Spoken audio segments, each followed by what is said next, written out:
सभापति जी, मेरे क्षेत्र के लोग भी टैक्स देते हैं ना, हमारे भी हक बैठता कि सरकार के लोगों का काम होगा, सिर्फ हमारे लोगों का काम नहीं होगा जहां से हम जीत के आए। अगर उन क्षेत्रों में काम नहीं होगा तो फिर ये क्यों ना कहा जाए कि सरकार जो है भेदभाव कर रही। जो मांग हम यहां उठाते हैं, क्या इन पे कोई अमल होता है, नहीं होता है, या ये सिर्फ इसलिए कि भाई चलो उन्होंने उठा दी और बस खत्म होगी बात? ऐसा ना कीजिए सर।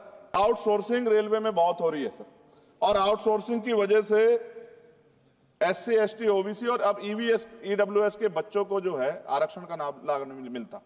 माननीय सदस्य श्री चंद्रशेखर जी। धन्यवाद सभापति जी।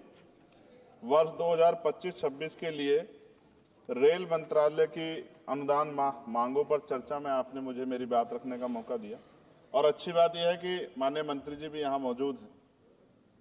मंत्री जी का दिल तो बहुत बड़ा है, लेकिन अगर हमारी मांगे मान लें तो तभी इस बात की पुष्टि हो। अगर ना मांगे मानी जाए, हमारे क्षेत्र का काम ना हो, तो फिर ये बात मानी जाएगी कि मंत्री जी का रुख जो है सभी सदस्यों के प्रति एक जैसा नहीं। तो मैं अपने क्षेत्र से शुरू करूंगा सर।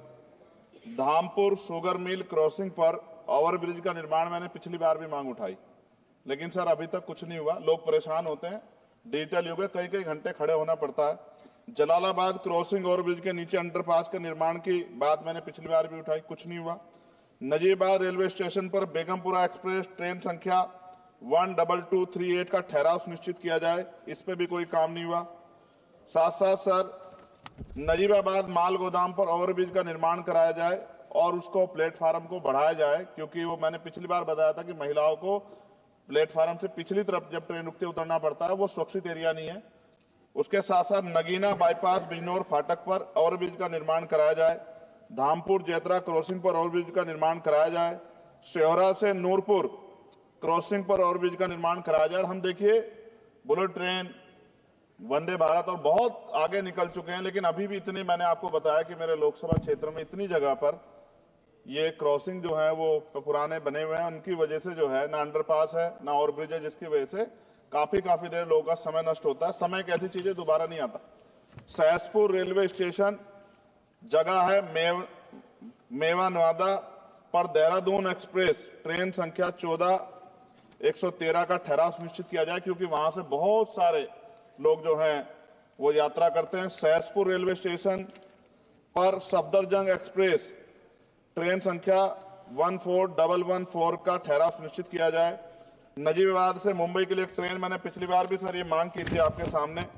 साथ साथ सर रेलवे स्टेशन जो है हमारे क्षेत्र के, उनकी हालत बड़ी खराब है। एक दो पे आपने काम कराया, मगर मेरी मांग ये है कि सभी रेलवे स्टेशन कायाकल्प कराए जाए, उनमें उनका जो है जीर्णोद्धार हो, की सुंदरता वो सुंदर लगे देख के।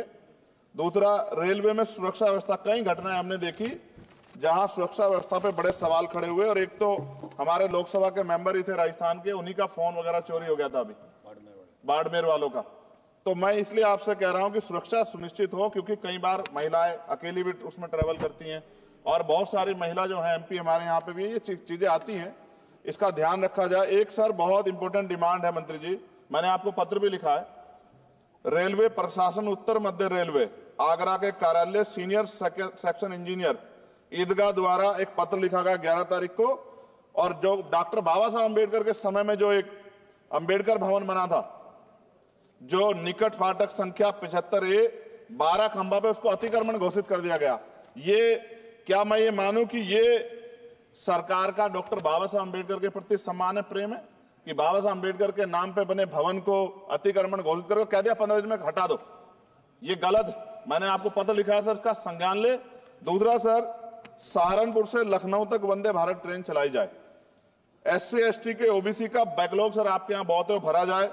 कोरोना काल में बंद, पिछली बार मैंने मांग उठाई थी कि वो ट्रेनें चलाई जाएं, और प्रमोशन में भी SC, ST, OBC के कर्मचारियों के साथ भेदभाव होता है, इसको रोका जाए। मैंने पिछली बार लोको पायलटों की मांग उठाई थी कि उनको जो है 2 रात को 2 दिन ड्यूटी करने के बाद फिर ड्यूटी कराई जाती है, और वो लोग जो है फिर कई बार कई घटनाएं ऐसी घटती हैं कि एक नींद की झपकी लगी और एक्सीडेंट हो गया, और सारा दोष आपकी तरफ आता।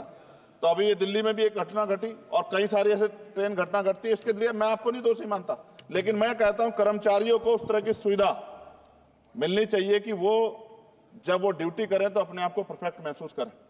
लेकिन अगर ये इस पे ध्यान नहीं दिया गया तो किसी दिन कोई बहुत बड़ी घटना घटेगी। तो लोगों के जीवन की कीमत होनी चाहिए।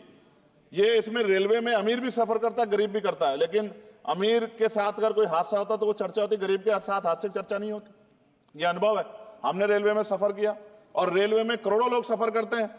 कई बार मैंने जो है ऐसी परिस्थितियों में सफर किया जब बहुत पुराने समय में, लेकिन मैं धन्यवाद करूंगा रेलवे का कि रेलवे ने हमेशा जो है अपनी जिम्मेदारियों को समझा, चाहे सरकार किसी की भी रही हो। लेकिन मंत्री जी, आपकी कोशिशों की मैं सराहना करता हूं, लेकिन आप ये देखिए पर्याप्त नहीं है कोशिशें। जब बदलाव नहीं हो रहा, लोगों को सुविधा नहीं मिल रही है, उस तरह की चीजें नहीं आ रही है, तो ये पर्याप्त नहीं है। मैं सभापति जी खत्म करूंगा। एक आउटसोर्सिंग रेलवे में बहुत हो रही है सर, और आउटसोर्सिंग की वजह से SC ST OBC और अब EWS के बच्चों को जो है आरक्षण का लाभ नहीं मिलता। आप चेक करा लो, करोड़ों लाखों नौकरियां होंगी उस पे, ठेकेदारी पे, आउटसोर्सिंग पे। और जब सरकार कहती है सबका साथ सबका विकास, तो आप ही, मेरा ये सवाल है कि जब इन लाखों नौकरियों में रिजर्वेशन का पालन नहीं हो रहा, जबकि DOPT गाइडलाइन है, तो फिर मैं क्यों ना मानूं कि सरकार नहीं चाहती कि SC ST OBC और EWS जो हैं, जो सामान्य जाति गरीब बच्चे, उनको जो आरक्षण के लाभ से वंचित करने का काम सरकार कर रही है। ये क्या सही है? तो मंत्री जी, मैं उम्मीद करूंगा कि जब आप अपनी बात रखेंगे और जवाब देंगे तो आप इन सवालों का भी जवाब देंगे कि इन क्षेत्रों में हमारे, सर सभापति जी, मेरे क्षेत्र के लोग भी टैक्स देते हैं ना, हमारे भी हक बैठता कि सरकार के लोगों का काम होगा, सिर्फ हमारे लोगों का काम नहीं होगा जहां से हम जीत के आए। अगर उन क्षेत्रों में काम नहीं होगा तो फिर ये क्यों ना कहा जाए कि सरकार जो है भेदभाव कर रही।